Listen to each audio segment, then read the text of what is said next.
Medidas de isolamento ainda provocam muita dúvida entre moradores e as classes que movimentam a economia no país. Mas nas últimas semanas, decretos de prefeitos e do governador de São Paulo entraram em conflito com as orientações que vêm do governo federal. O especialista em gestão de risco, que tem experiência em trabalhos em pandemias da gripe suína e aviária, Antônio Veneu Jornão, falou com a repórter Thaís Mantuani sobre o futuro do país.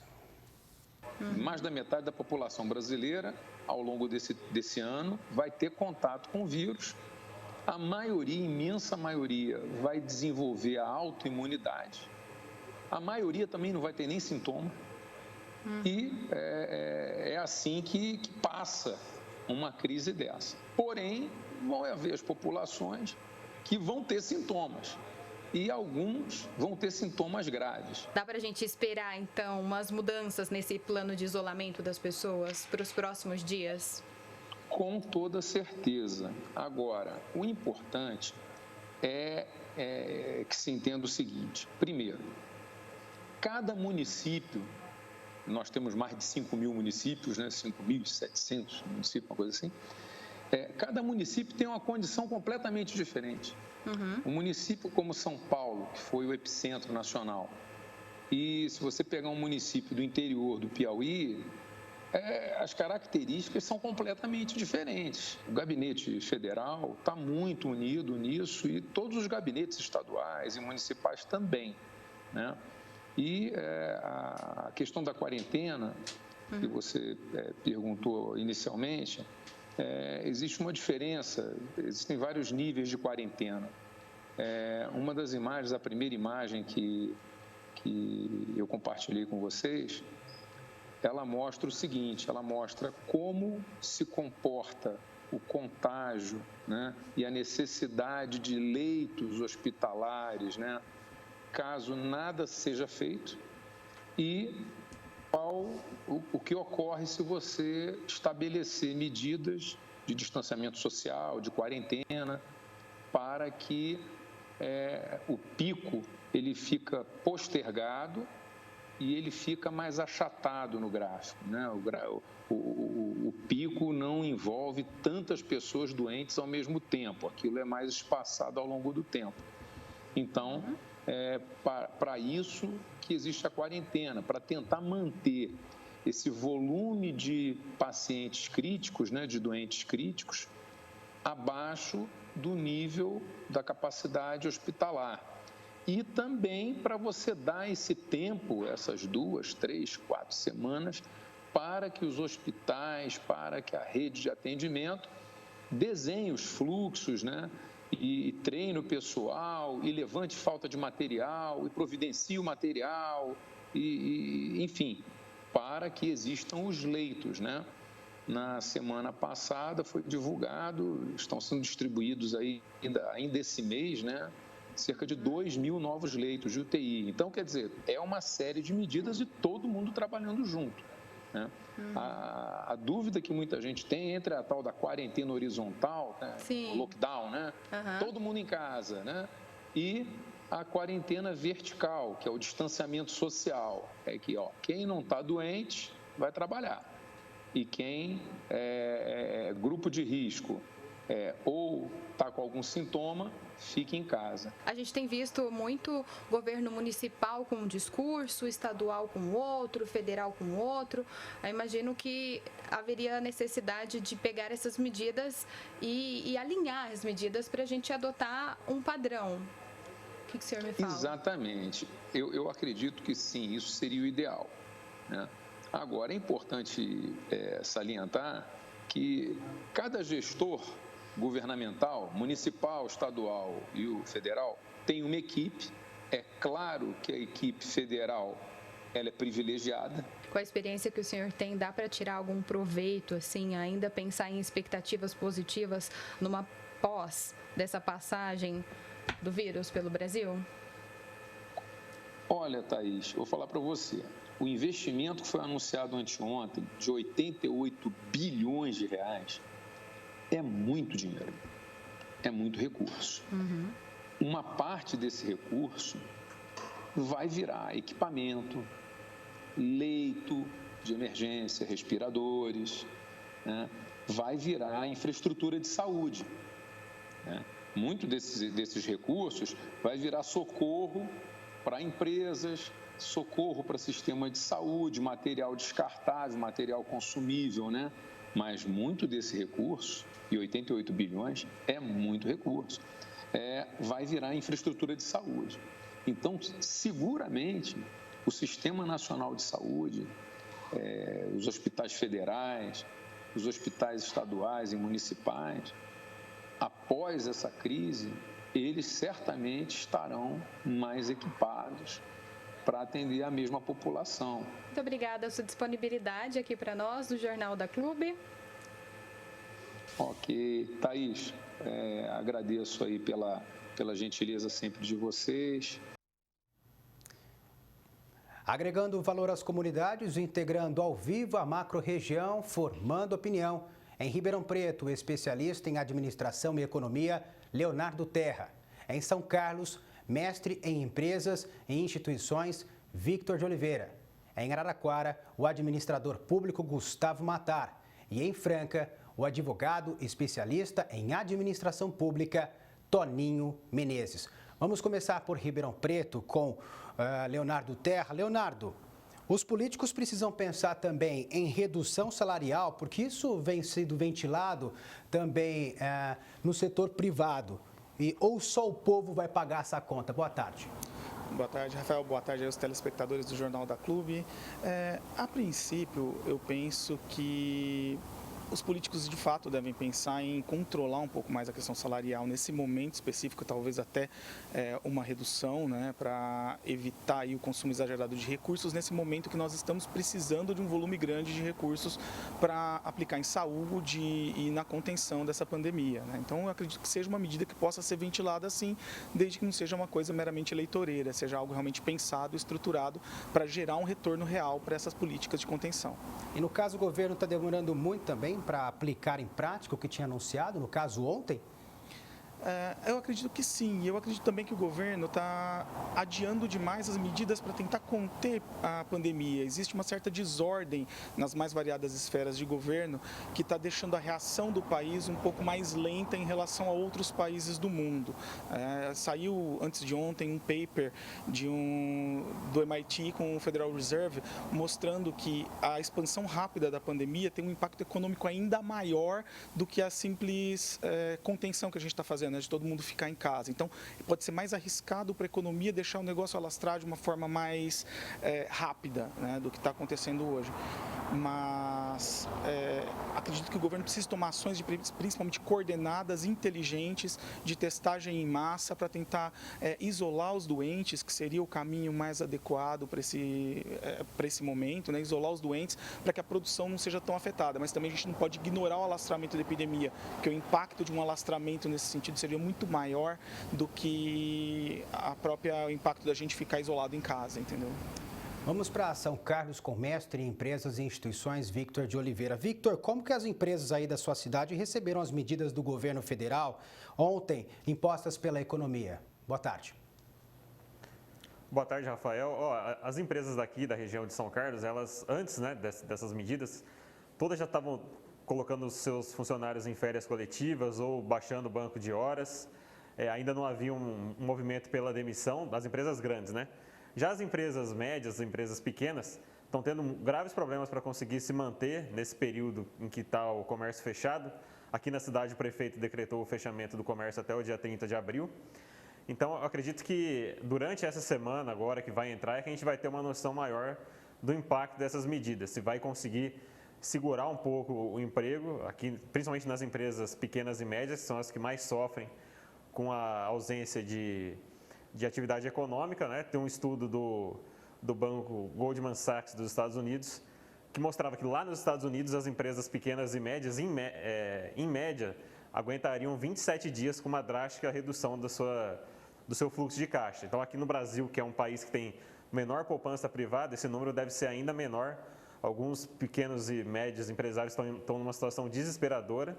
A gente espera que esses recursos cheguem e possam aliviar um pouco essa situação. Ô, Vitor, essa medida de pagar o salário para as pequenas empresas, né, no caso, ajudar no pagamento de salário do trabalhador, isso também pode dar um fôlego para vocês aí? Isso pode dar um fôlego, mas a gente não pode esquecer também que as pequenas e médias empresas têm outros custos além da folha, né? Tem os custos fixos, aluguel, conta de água, conta de energia, enfim, tem uma série de outros custos que acabam impactando e nesse balanço pode ser que mesmo com o governo socorrendo e ajudando a manter os empregos, é capaz que o empresário tenha que fechar porque não vai ter dinheiro para conseguir manter a operação. Tá certo, nós vamos para Araraquara com o administrador público Gustavo Matar. Gustavo, como deve ser a cobrança dessas medidas do governo? Quanto tempo essas medidas devem entrar em vigor, na sua opinião? Boa tarde. Essas medidas, elas devem entrar em vigor o mais rápido possível. A gente, de certa maneira, está um pouco lento no tratamento dessa pandemia. O governo tem um papel fundamental nesse momento de realmente de poder distribuir o dinheiro, né? Poder manter a população. Quanto mais esse dinheiro for distribuído agora, né, tiver umas ações para que a população, principalmente a mais pobre, consiga manter sua alimentação, manter até as atividades essenciais, isso é uma importância muito grande. A gente está vendo no mundo um novo Plano Marshall, né? O Plano Marshall ele foi criado no pós-guerra, depois da Segunda Guerra Mundial, para a reconstrução da Europa. O Brasil, o que ele tem que fazer, na minha opinião? Ele tem que copiar os modelos que estão dando certo no combate da pandemia no restante do mundo, tá? Então, os Estados Unidos estão injetando dinheiro de uma maneira massiva, né? A gente vê governos da Europa também caminhando para o mesmo sentido. E aqui eu percebo um pouco de lentidão e um pouquinho de dúvida em relação ao caminho que deve seguir. Nesse momento não é um bom momento para inovar. A gente tem que observar como que esse vírus atacou em outros países e tem que tomar as medidas preventivas o quanto antes. Exatamente. Em Franca, e está preparado para a próxima. Tá certo. Em Franca, o advogado e especialista em administração pública, Toninho Menezes. Toninho, o setor calçadista este ano esperava uma recuperação. Quais são os impactos dessa paralisação aí para os francanos? Boa tarde. Boa tarde a todos. O impacto na nossa economia, que depende exatamente e quase que exclusivamente da indústria calçadista, são enormes. Porque, na verdade, já é um tipo de produto que a sociedade compra quando a economia está fluindo, quando se tem trabalho, se tem atividade econômica. E, naturalmente, quando se há uma crise, já há uma redução natural. Então, esse ano nós vamos sentir que, efetivamente, Franca terá uma redução muito grande e o impacto, o impacto é muito complicado. Nós temos aqui uma situação na cidade onde o prefeito tomou uma decisão e nós temos que entender, a Constituição Federal, ela trata da competência concorrente entre União, Estados, Distrito Federal e os municípios. Cada um tem sua responsabilidade. E nesse momento, muitos estão querendo se colocar como salvadores da pátria, mas não quer assumir a responsabilidade, querendo jogar para o governo federal. O governo federal, pela lei que trouxe e o decreto, ele apenas trata dos serviços essenciais. E as competências concorrentes, estados e municípios, é que vão tratar das outras questões. E como o Brasil praticamente é um continente, é muito grande, cada local é um local. Não se pode generalizar de forma a tudo isso. Nós vemos aqui na cidade que os números estão bem aquém dos outros. Então há que se ter efetivamente uma prudência e tem que se tomar as atitudes necessárias para conciliar a economia com a prevenção. É a prevenção daquela classe que é mais atingida e, ao mesmo tempo, se manter a questão dos empregos e da indústria funcionando, porque vai chegar um ponto que o governo não vai ter mais dinheiro, em razão da não arrecadação, para colocar dinheiros. E nós não somos uma economia forte como os Estados Unidos, que coloca trilhões. Tá certo. Vamos voltar para Ribeirão Preto com Leonardo Terra. Leonardo, o governo municipal por aqui já não deveria ter encaminhado projeto para anistiar impostos? Olha, seria uma medida que com certeza ajudaria as empresas locais, não só a anistia, mas mesmo o adiamento já seria uma medida paliativa que ajudaria bastante nesse contexto, né? As empresas teriam um tempo de resposta maior do que ter que absorver todo esse prejuízo simultaneamente e ainda ter que arcar com os impostos nesses momentos, com certeza ajudaria. Leonardo, para uma economia como de Ribeirão Preto, no caso, quanto tempo já dá para a gente entender os impactos dessa paralisação com a tua experiência? Olha, a gente vai conseguir ter uma visão um pouco melhor depois de uns 15 a 20 dias, quando a gente vê qual é o impacto real, por exemplo, da paralisação do comércio, tá?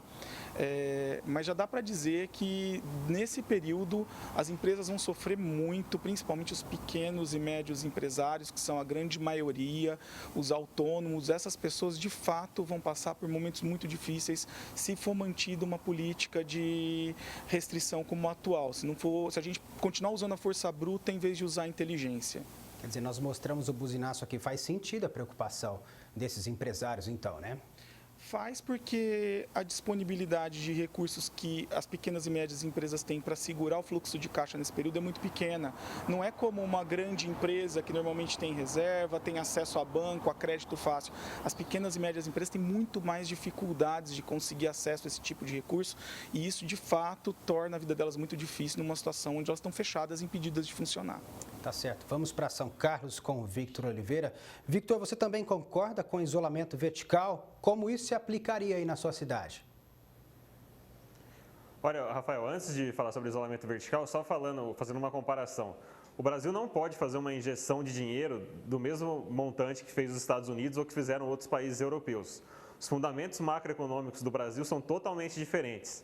Aqui, o nosso índice de poupança privada é muito mais baixo. Aqui a gente tem um ciclo inflacionário muito maior. Se a gente fizer uma injeção de R$1 trilhão, por exemplo, a dívida pública ia explodir. Depois que passasse essa pandemia, a gente ia ter a volta da hiperinflação, a gente ia ter o desemprego em massa, a gente ia ter muito mais mortes do que teríamos fazendo uma quarentena maior para conter o avanço da pandemia. Em relação ao isolamento vertical, eu acho que essa é a tendência. Veja bem, a China fez a sua quarentena, conseguiu achatar a curva, conseguiu reduzir o número de casos. Agora que ela está reabrindo as suas atividades, o número de casos já está voltando a aumentar, já fez a China fechar as fronteiras de novo.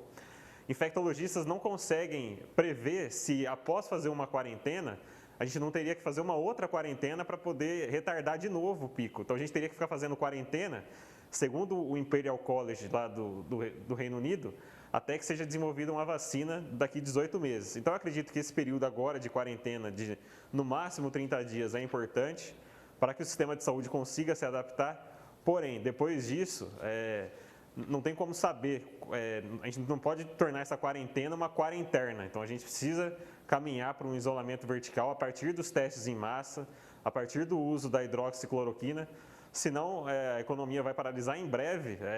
Até pessoas que hoje estão pouco preocupadas com a quarentena, como, por exemplo, funcionários públicos, vão começar a se preocupar porque vai faltar dinheiro para o setor público pagar o salário no final do mês. Tá certo, então vamos para Araraquara com Gustavo Matar. Gustavo, quantos empregos podem ser afetados aí na sua cidade? Esse impacto dos empregos realmente é uma preocupação muito grande e a gente precisa, de certa forma, realinhar toda a economia nossa, né, todas as atividades, para que esse impacto não seja tão grande. Tá? Aqui existem algumas ações, a Prefeitura, por exemplo, vai contratar 400 agentes para ajudar no controle do coronavírus. Mas a gente precisa também de uma solidariedade, tá? das pessoas, de não estar encerrando o contrato dos seus funcionários, dos seus prestadores de serviços de uma maneira tão abrupta, né? Dá férias, mantenha eles, né? A gente precisa ter a consciência também que a questão do isolamento vertical e horizontal não é uma questão puramente econômica, né?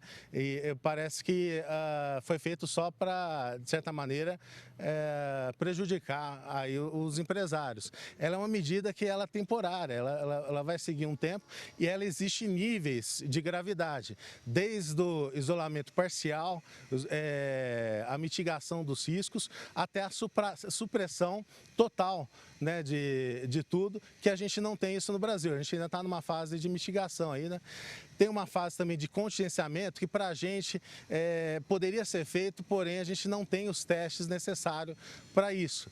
Então, o contingenciamento você isola apenas os casos detectados. Só que a gente tem uma crise aqui, porque a gente não tem teste suficiente. Então, é difícil precisar para todo mundo qual o impacto nos empregos da economia.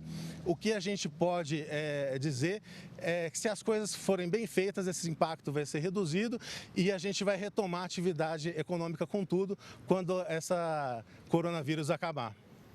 Vamos para Franca falar com Toninho Menezes. Toninho, explica para a gente, também houve manifestação aí em frente à prefeitura. Os empresários pretendem retomar quando essas atividades para não ter um prejuízo maior?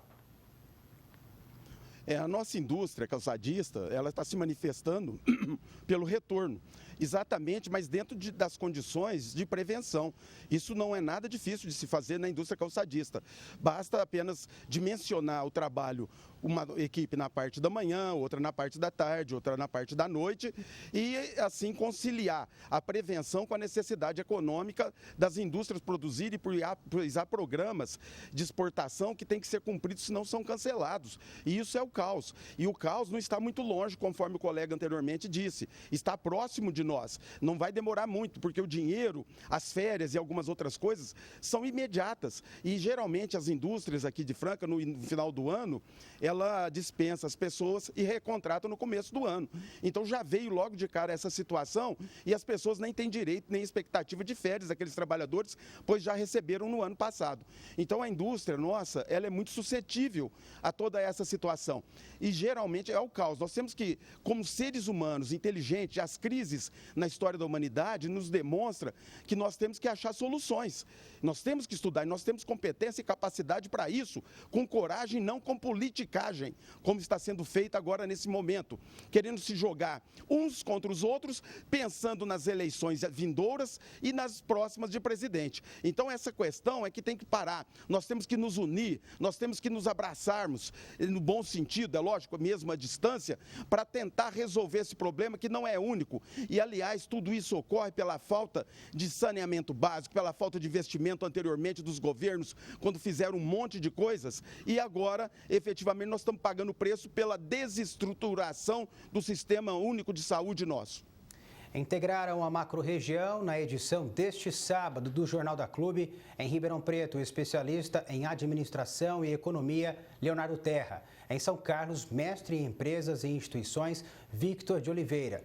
Em Araraquara, o administrador público, Gustavo Matar. E em Franca, o advogado e especialista em administração pública, Toninho Menezes.